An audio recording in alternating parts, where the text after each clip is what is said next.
না আমরা এই মুহূর্তে উপদেষ্টাদেরকে বিব্রত করা বা চাপে রাখার জন্য সময় কিংবা টাইম ফ্রেম নিয়ে কোনো আলোচনা করি নেই, বরঞ্চ তাদেরকে আমরা শতভাগ কনফিডেন্স দিয়েছি তাদের যতটুকু সময় এবং এই অভ্যুত্থানকারী জনতার পক্ষ থেকে যত ধরনের সহযোগিতা আমরা করব। আমরা এটা নিয়ে অস্থির নয়, অন্যদেরকে আমরা ধৈর্য ধরার আহ্বান জানাবো। ডক্টর মোহাম্মদ ইউনূস ক্ষমতা লোভী না, তিনি ক্ষমতায় থাকবেন না। আপনার 111-এও তাকে দায়িত্ব নেওয়ার জন্য বলা হয়েছিল, তিনি নেন নাই। আজকে আমাদের অনুরোধে নিয়েছে, যেটা তিনি বলেছেন যে তোমাদের অনুরোধে তোমাদের কারণেই আমি দায়িত্ব এসেছি, কাজে আমাদের তার প্রতি পূর্ণ আস্থা এবং বিশ্বাস আছে। একমাত্র ওয়ালটন এসি দিচ্ছে 1 বছরের রিপ্লেসমেন্ট গ্যারান্টি। না, আমার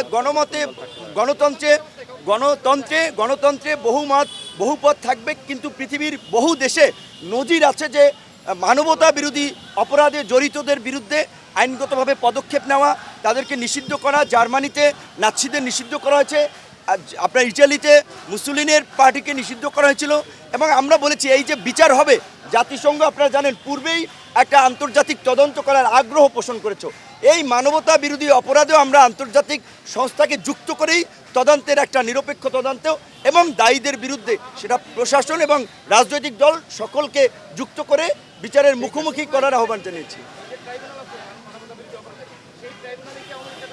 না, এইটা তো আপনার শেখ হাসিনার গঠন করা একটা পাপেট বিচার ব্যবস্থা, পাপেট প্রশাসন।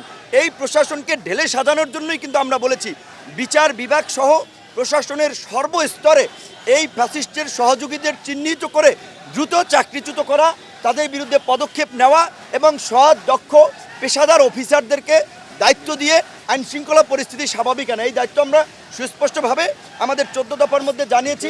আপনাদেরকে আমরা একটা কপি দিয়ে দিচ্ছি। ধন্যবাদ। একটু সবাই ছবি তুলে নেন, বেশি কপি নাই প্লিজ। আর না, আমি সব কপিটা আমার পেজে পোস্ট দিয়ে দিচ্ছি, সব কপিটা আমার ফেসবুক পেজে পোস্ট দিয়ে দিচ্ছি, আপনারা লিখতেও পারবেন।